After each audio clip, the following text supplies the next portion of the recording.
Sang imam. Beliau adalah seorang imam baru yang ditugaskan di salah satu masjid di London.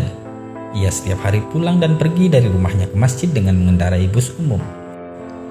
Di Inggris, orang yang biasanya menggunakan bus membayar ongkos bus tersebut dengan menggunakan kartu, atau langsung membayar ke sopir karena bus tidak memiliki kondektur.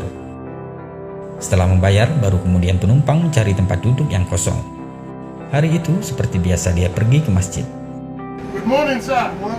Sang imam, tentu saja dia menggunakan pakaian khasnya sebagai imam. Dan orang pun akan langsung tahu bahwa dia seorang muslim. Ketika bus datang, dia naik dan seperti biasa dia membayar ongkos pada sang sopir. Karena hari itu dia tidak ada uang pas, maka ia membayar dan mendapatkan kembalian dari sang sopir. Sang imam pun mencari tempat duduk di bangku belakang yang kosong. Di tempat duduknya, sang imam menghitung uang kembalian dari sopir yang ternyata lebih 20 sen. Ia menyadari bahwa uang kembalian dari sang sopir ini lebih 20 sen, sejenak ia pun terpikir, uang ini dikembalikan atau tidak. Dia berbicara di dalam hati, cuma 20 sen saja. Lagi pula bus ini adalah perusahaan besar. Apalah arti uang 20 sen ini? Jangan khawatir, masukkan saja ke kotak amal di masjid, pikir sang imam. Setelah sampai di halte yang tak jauh dari masjid, ia pun hendak turun dari bus dan berjalan melewati sopir bus tersebut. Dalam hatinya masih bergejolak atas uang 20 sen itu, antara dikembalikan atau tidak.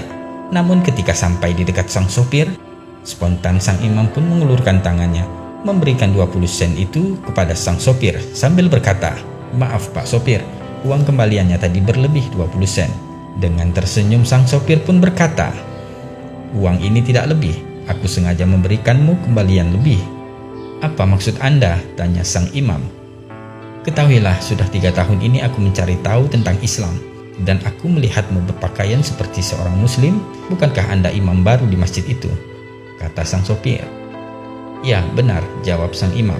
Lantas sopir itu pun berkata, "Jadi hari ini saya membuat keputusan, jika engkau jujur maka aku akan masuk Islam, dan jika kau menyimpan uang kembalian itu, maka engkau adalah seorang pendusta sama seperti yang lainnya," kata sang sopir tersebut. "Astaghfirullahaladzim," ucap sang imam dalam hati. Alangkah tercengangnya imam masjid tersebut sambil beristighfar berkali-kali menyesali apa yang telah dipikirkannya tadi jika ia tidak mengembalikan uang 20 sen itu. Alhamdulillah, Allah menggerakkan tangan sang imam untuk mengembalikan uang 20 sen itu. Dan setelah sang imam turun dari bus, seketika lutut dan badannya menggigil lemah. Seketika itu sang imam pun menangis dan beristighfar, "Ya Allah, hampir saja aku menjual Islam hanya karena uang 20 sen. Nah, sahabat filah, semoga kisah di atas menjadikan pelajaran bagi kita untuk senantiasa bersikap jujur, amanah, dan berakhlak mulia sebagai seorang muslim sejati dimanapun dan kapanpun kita berada. Berhiaslah dengan akhlak yang mulia. Wallahu a'lam bishawab.